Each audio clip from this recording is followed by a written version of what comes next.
Pasi falën namazin e Bajramit në xhaminë e larme në Tetov, besimtarët u kthyen nëpër shtëpi për të uruar për festën, fillimisht në familjen e ngushtë e më pas në farefisë të afërm.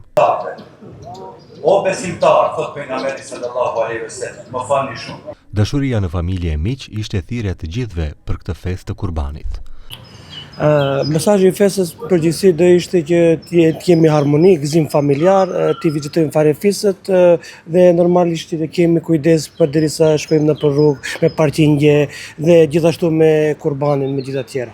Të jenë lumtur, kalojnë sa më mirë, sa më shumë në vinë, aq më mirë është, kupton.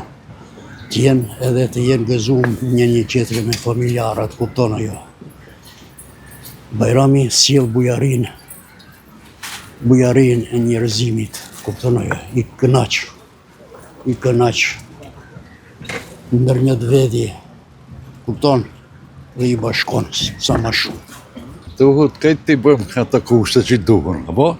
Duhet të vizitojmë familjet ato, akrabasit oni tjenë.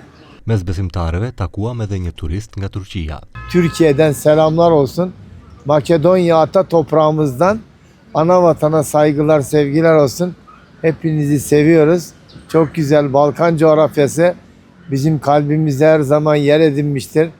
Babalarımız burada, ecdatlarımız burada yaşamışlardır. Biz de İstanbul'a, Türkiye'ye göç etmişizdir.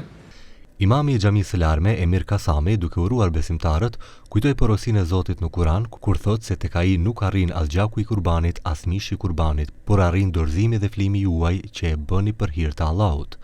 Dha edhe një mesazh, qytetarët të kenë kujdes ku i hedhin mbetjet e kurbanëve. Unë gjithë besimtarët i porositi që të kenë kujdes sidomos me të mbeturat e Kurbanit, që mos i hedhin në rrugë, të kenë kujdes me pastërtinë, pasi që pastërtia në Islam është gjysmë e besimit, gjysmë e imanit, dhe nga ky aspekt të kenë kujdes dhe të normalisht që të vëzisin edhe me kujdes, pasi që gjithë dalin për ta gëzuar festën edhe mos ndodh ndonjë aksident ose të ruhemi.